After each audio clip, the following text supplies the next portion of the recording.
time. I will now turn the presentation over to your presenter. You may begin. Good afternoon, Long Island employers. It's Chris Valentino from Jackson Lewis. And so thank you for joining us for this month, October 2017, our Lunch and Learn.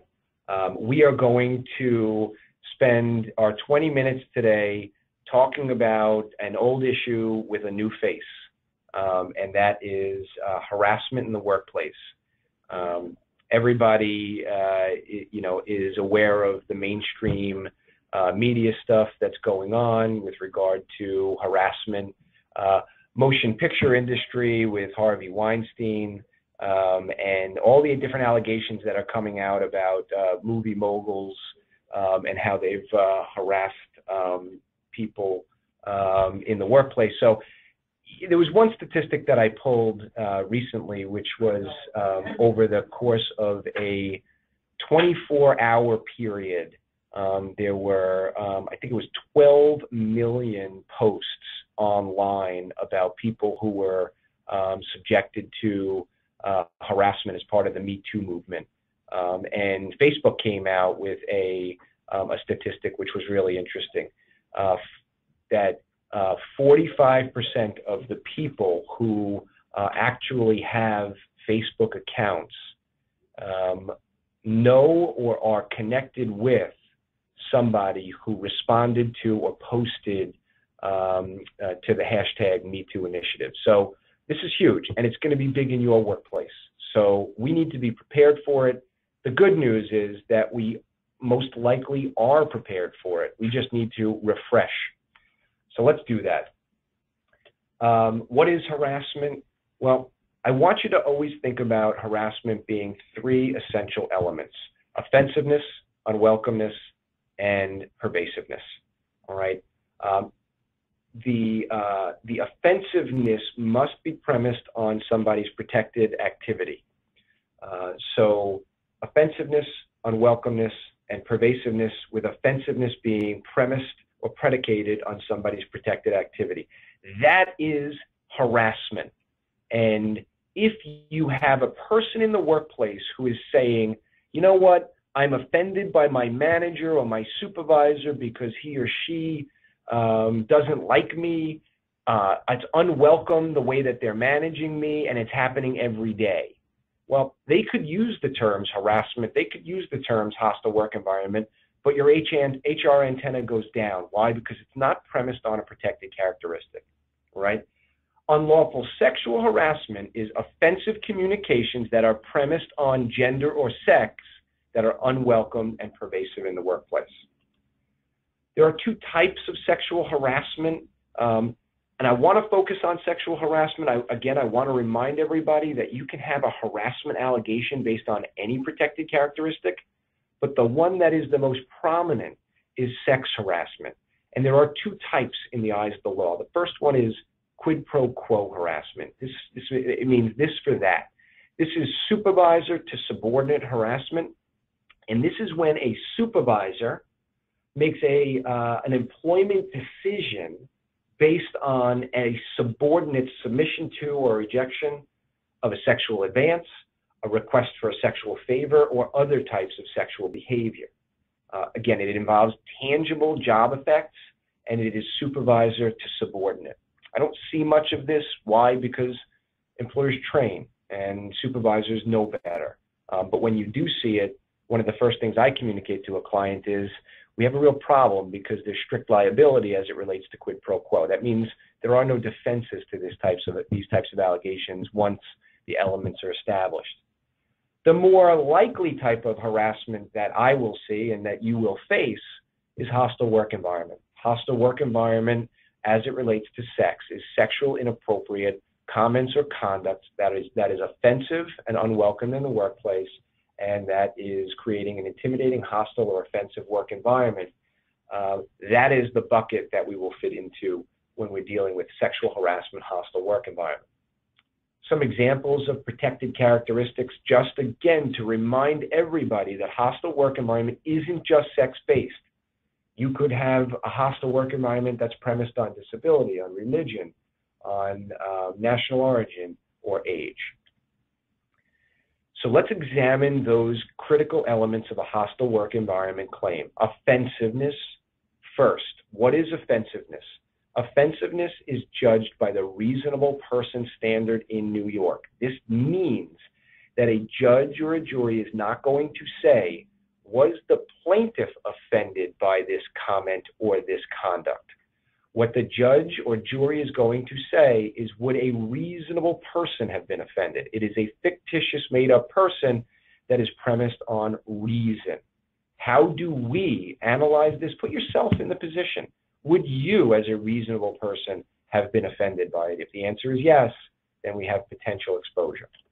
All right? Examples of offensive conduct that I've pulled from cases, from guidance, from the EEOC: verbal conduct, demands, communicated demands for favors, sexual favors, statements, sexually graphic statements, dirty jokes,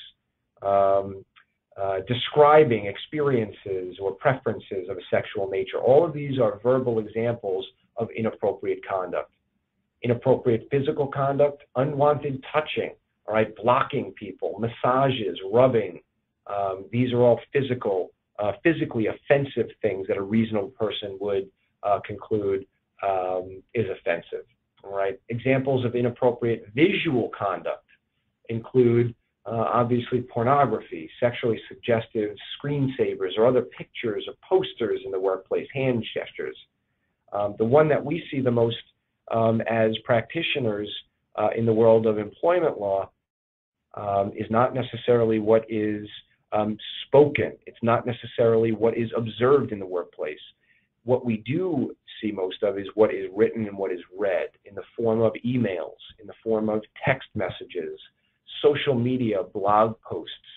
This is where we're seeing the tide turn significantly when dealing with offensiveness in the workplace.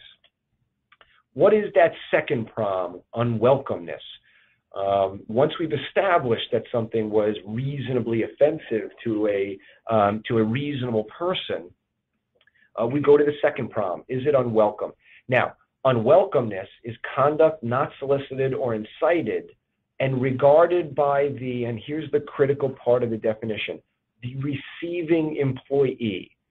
That does not equal the target of the conduct or comments. It is the receiving employee, the person in the workplace who is observing or exposed to the offensive conduct or communications. Classic example, you have two employees sitting in your employee break room. They are communicating about sexually inappropriate things.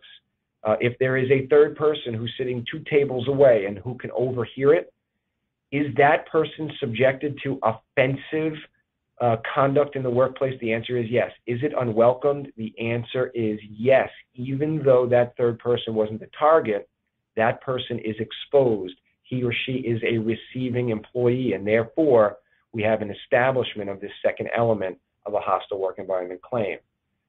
Also is critical, intent in the eyes of the law when establishing or trying to assess the existence of hostile work environment is irrelevant. Often is the case, we get involved in these investigations and we go to the employee who is communicating offensively, and we say, well, you can't do this in the workplace.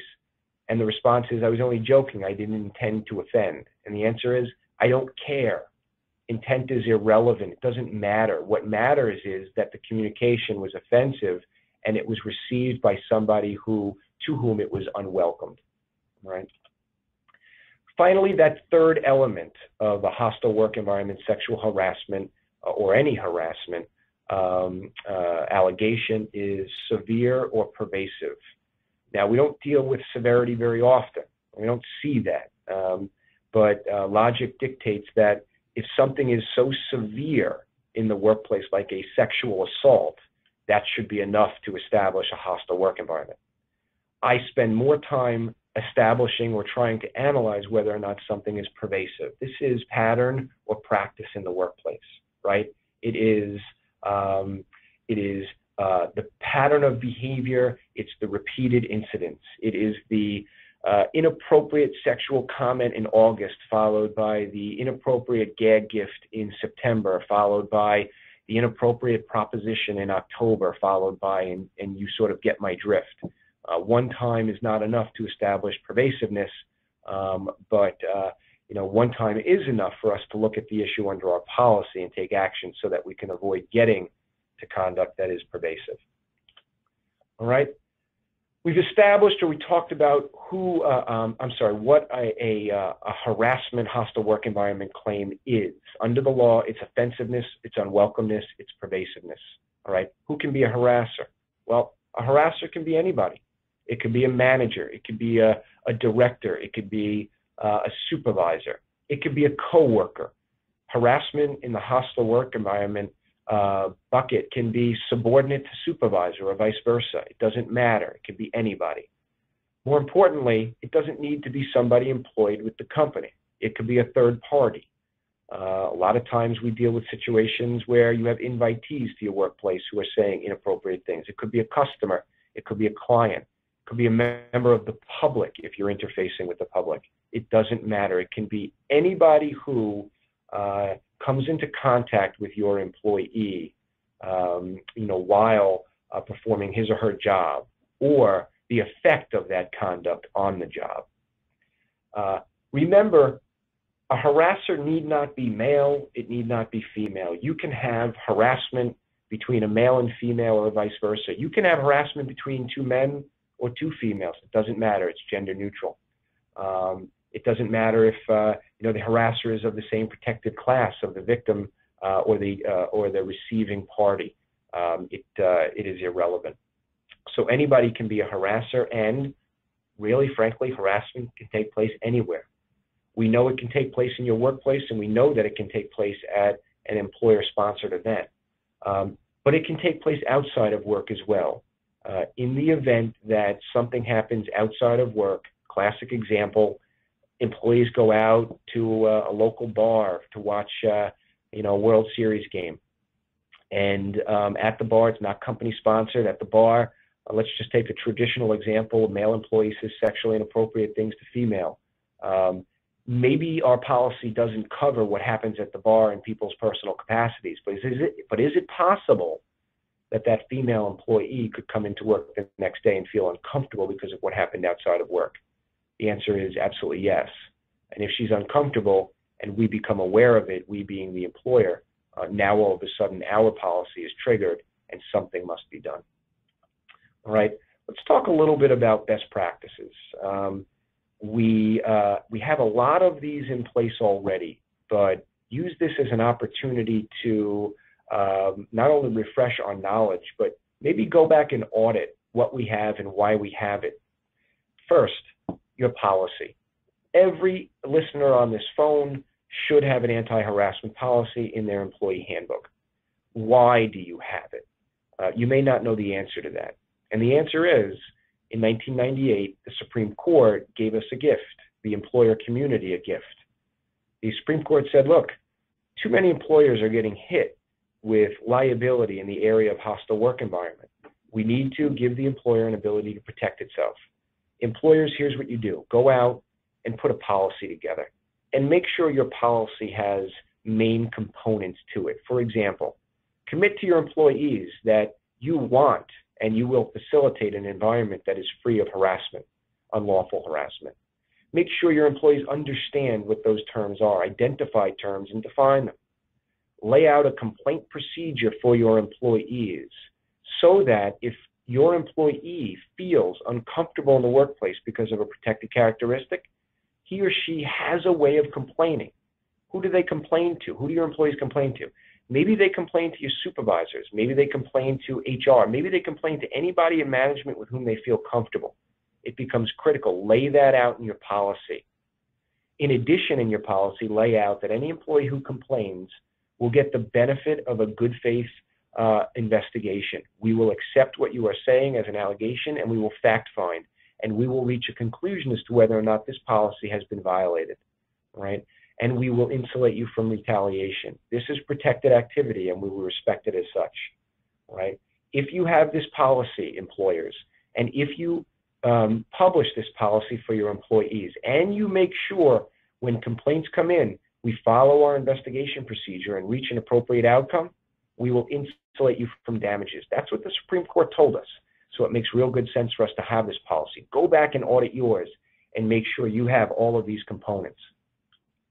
But the policy is only as good as the paper it's written on. What we need to do is we need to train on this policy. Every employer on this phone should be doing annual anti-harassment training. This doesn't mean that you lock up all of your supervisors in a room for days on end and train them on crazy hypotheticals. This could be something as simple as, you know, even a half an hour every year during a team meeting, or a dedicated training session where you go for an hour, hour and a half, and you talk about this and the importance of it. But critical is that your supervisors know that if they are faced with a complaint, they must move that ball forward. They must get it into the hands of human resources. I do a lot of this training, and I think it's imperative that you bring this topic to life for your supervisors. They need to understand that it is in the best interest of not only the company, but themselves to take this policy very seriously. Why? Every one of your supervisors should be interested in making sure that their departments and their teams are functioning to the best of their ability and performing well. People who feel uncomfortable in the workplace will not perform that way. So from a practical standpoint, this makes good sense. In New York, I take the opportunity to remind each of your supervisors that they have skin in the game as well. There is personal liability in New York for supervisors who aid and abet harassment. So get their attention, whether it's because they're good corporate soldiers or whether or not they need to be told they have skin in the game. This training is critical. Bring it to life. Tickle it now for 2018. Put it on the calendar and get everybody's attention. All right. In addition to supervisory training, what about training your non-supervisors, your employees? Every year, I suggest that clients that I work with spend, no less than a half an hour meeting with employees. It could be in the form of a town hall where the focus isn't on sexual harassment policy, but maybe all policies. And we remind employees that we have this. We remind employees that they are our greatest asset, and they have a right to work in an environment that's free of harassment and them feeling uncomfortable. We remind employees that we are an open door. They can come to us with their issues. Think about this. When your employees feel comfortable enough to come internal to the company and make their complaints, where are they not going? They're not going outside the company. They're not going to the EEOC or the State Division or the Department of Labor or the National Labor Relations Act or to a plaintiff's attorney. So invite employees to bring their issues in and remind them of the many avenues they have to complain under your policy, all right? And again, make this training dynamic. Don't allow it to be just a read of the policy. Bring it to life with real-life hypotheticals and make sure employees walk away with a better understanding of the protections that you're putting in place for your employees. That final bullet I have on that slide, embrace this, don't run from it. Often is the case, I speak to clients that say, I don't want you to come in and do training for us because I don't want to get these complaints. I don't want to be inundated with complaints. My response to them is, you want to know about those complaints. You want to invite them. Why?